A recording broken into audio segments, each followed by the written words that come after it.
Welcome to the Superabound Podcast, where vision-led entrepreneurs learn to build a generous business without sacrificing what matters most. You are listening to episode 335. Your high standards are not the problem. Hello and welcome. So I shared a couple weeks ago that I am doing another podcast right now called The Coaching Mixer with my friend Elena, and that has been a lot of fun. So far, we have done 2 episodes with a rum cocktail. We have done a caffeinated episode, and there's going to be more to come. So if you have not yet checked that out, you can find the Coaching Mixer podcast on your favorite podcast app or over at besuperabound.com/coaching mixer. The reason I want to share a little bit about this is because it has been a really different sort of project. You know, the Superabound podcast is really very specifically designed for business owners, visionaries, and the Coaching Mixer is for people who are maybe interested in us and our lives and the behind the scenes of having a service-based business where we work very closely with our clients. But it's been really fun to kind of have these raw, let your hair down sort of conversations with another business owner from the perspective of a business owner. So I do always try to share my own examples here on this show when it comes to business and tools and all of that stuff. But I'm really sharing a lot of opinions over there. So, learn a little bit more about us. Come hang out. Tell us what you think we should be trying, what cocktails, mocktails, or other beverages you think we should try as we chat. And we'd love to know what you think of that. We've been talking a little bit about our histories and about some of the things that we really believe in when it comes to business. And I might bring this up on that show at some point, but today, what I want to talk about here is the idea of having high standards. One thing I have been hearing a lot of recently, I don't know why, it's just kind of been a theme in many of my sessions with clients across different industries, across different sizes of companies. A lot of my clients right now have been really questioning whether their standards are too high. And this is coming up mostly in terms of when they are working with other people, when they are working with contractors or with employees. It's so interesting because most of the time it is women who are questioning whether their standards are too high. I've never had a male entrepreneur tell me that they're really questioning, like, maybe my standards are too high. They actually often really feel proud of their high expectations that they have of their team. And it came up the other day, and I, for a second, had to take off my coaching hat with my client and say, here's how we know that your quote unquote high standards are not unreasonable. You have a very highly rated program. The people who go through your program consistently give 10 out of 10 feedback, 4 out of 5 stars. Like it's hard for that to be called like too high of a she has high standards for her clients. I think that's amazing. And the core team has been with this entrepreneur for years. So right then and there, I was like, I don't think your standards are too high because obviously your team gets it. They are excelling, they are growing. And your clients are receiving the benefit of you creating something that you're passionate about, that they are benefiting from, that they are learning from.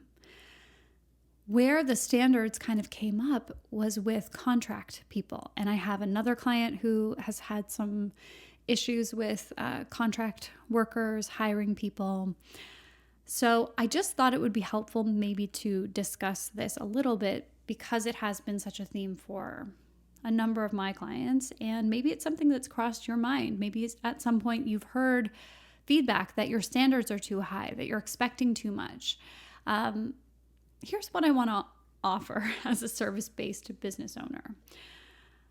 As a client, I want to work with people who have high expectations of themselves, who have high standards for the type of care and the service that they give, right down to if that person makes a mistake, I want to see amazing customer care in saving the relationship with the customer.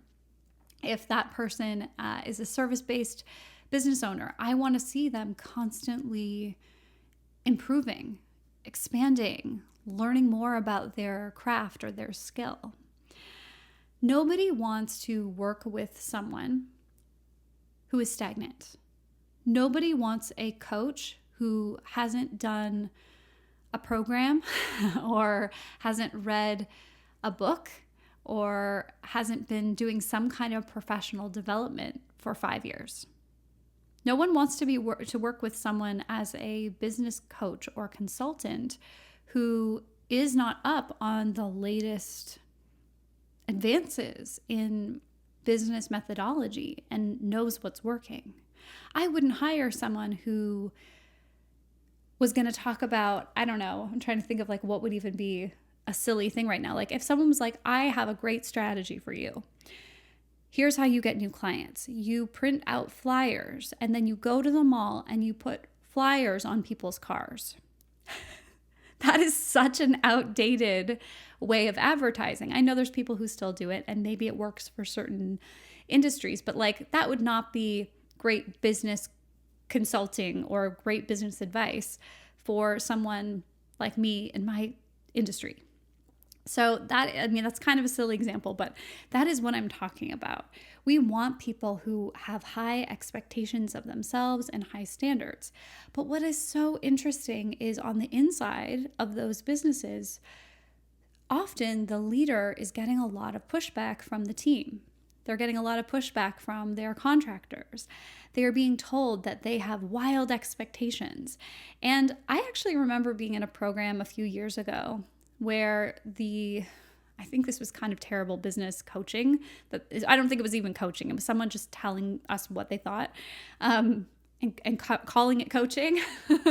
But basically this woman said, you can't expect anyone to care about your business the way that you do. People are always going to be worse than you, and you just have to kind of suck it up and let that be how it is. And I just thought that was such a limited mindset. Because while it's true that probably not everyone is going to care about your business if they are an employee of your business and they don't have, a controlling stake, they may not be as passionate as you are.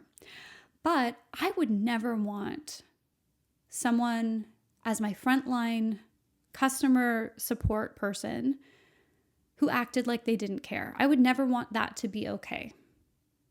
They don't have to care as much as I do, but they have to care about the person that they're talking to. They don't have to care about all the behind the scenes things. They have to care about doing an excellent job in their role. So in that way, I just want to offer this. High standards are not the problem. I think every business owner should have high standards. I actually think that it's a big problem with a lot of businesses is that the owner who's supposed to be the visionary kind of loses their connection with the big top of the mountain vision. They stop caring the culture of the team, like everybody stops caring, and then the business is just kind of running, and it's not great, and it doesn't feel good for the customers, it doesn't feel good for the employees, and eventually, the doors close. I think a business owner with high standards is incredible. But the problem is not the standards. The problem that I see as a coach is communicating the standard, is communicating the expectation, is asking directly for what you want, what you expect, giving clear feedback. Most business owners that I know exactly what they want. They know exactly what they want. They know exactly what things should look like. And there's often some kind of a barrier between knowing how things should be and articulating it to the person who's supposed to execute that.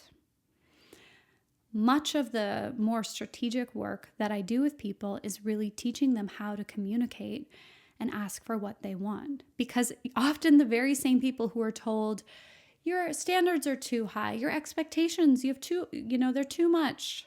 Often those people try to downplay that by being nice, by just doing the work again. If something comes to them that's mediocre, they just redo it. And I'm not saying that to shame people, because I've definitely been in that boat. It sometimes just feels like, okay, it's easier if I just rewrite this.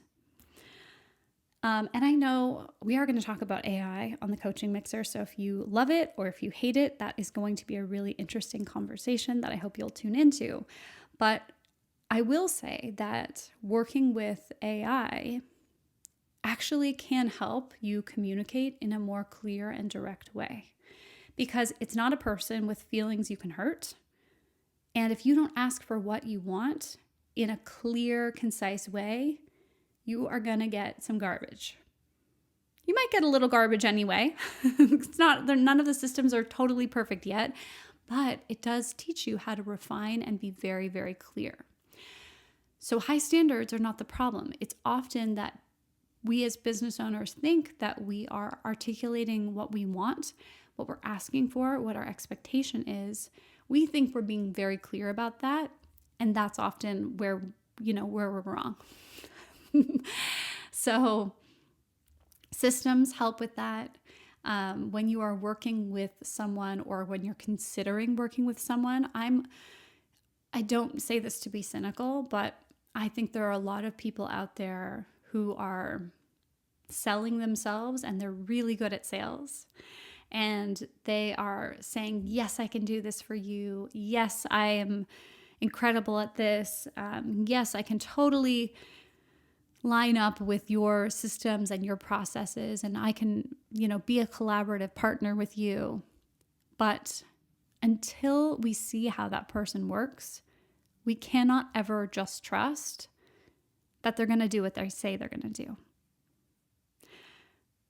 So I am a big fan when working with someone who I've not worked with before in a certain capacity is easing into it. I like to test drive different smaller projects with someone before I bring them into something where they could do some damage.